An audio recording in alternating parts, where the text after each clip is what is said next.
రాష్ట్రంలో ఒకవైపు ఎండలు, మరోవైపు వానలు. ఎప్పుడు ఎండలు ఉంటాయో, ఎప్పుడు వానలు పడతాయో తెలియడం లేదు. ఎండలతో ప్రజలు ఉక్కిరవుతుంటే, వానలతో రైతులు రోడ్డున పడుతున్నారు. చేతికొచ్చిన వరిధాన్యం తడిసి ఆందోళన చెందుతున్నారు. మరోవైపు రాష్ట్రానికి రెయిన్ అలర్ట్ జారీ చేశారు వెదర్ ఆఫీసర్లు.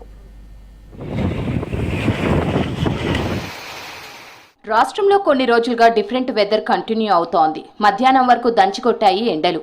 ఇప్పుడు వెదర్ అంతా కూల్ అయింది. ముఖ్యంగా సిటీ అంతటా మేఘావృతమైంది. 2 రోజులు ఇదే వాతావరణం ఉంటుందని వాతావరణ శాఖ అధికారులు తెలిపారు. కొన్ని ప్రాంతాల్లో ఈదురుగాలులతో కూడిన తేలికపాటి వర్షం కురిసే ఛాన్స్ ఉందంటున్నారు. ఇక 2 రోజులు ఉష్ణోగ్రతలు తగ్గుతాయని వెదర్ ఆఫీసర్స్ ప్రకటించారు. ఉరుములు, మెరుపులతో కూడిన వర్షం ఉంటుందని పలు జిల్లాలకు ఆరెంజ్, ఎల్లో అలర్ట్ జారీ చేసింది వాతావరణ శాఖ.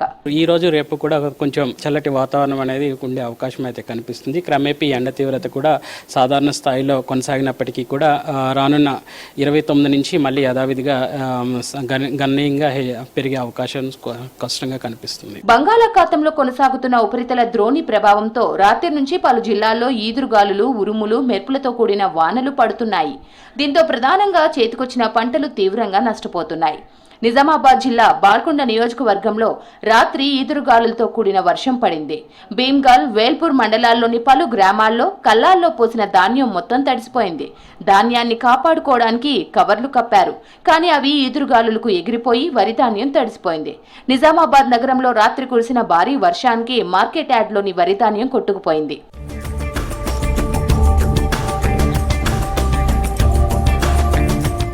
యాదాద్రి భువనగిరి జిల్లా చౌటప్పల్ సంస్థ నారాయణపురం, భూదాన్, పోచంపల్లి మండలాల్లో తెల్లవారుజాము నుంచి భారీ వర్షం కురిసింది.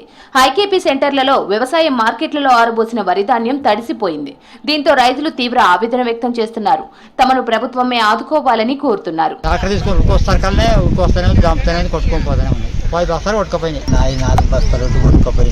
మంచిర్యాల జిల్లాలోని పలు ప్రాంతాల్లో రాత్రి నుంచి ఉదయం వరకు వర్షం పడింది. చెన్నూరు పట్టణంలో ఉరుములు, మెరుపులతో కూడిన తేలికపాటి వర్షం పడింది. మహబూబాబాద్ జిల్లా కేసముద్రం మండలంలో ఉరుములు, మెరుపులతో కూడిన వర్షం పడింది. అయితే నిన్న, మొన్నటి వరకు అధిక ఉష్ణోగ్రతలతో జనం ఉక్కిరిబిక్కిరయ్యారు. ఇప్పుడు ఒక్కసారిగా వెదర్ మారడంతో కొంత ఉపశమనం లభించినట్లయింది.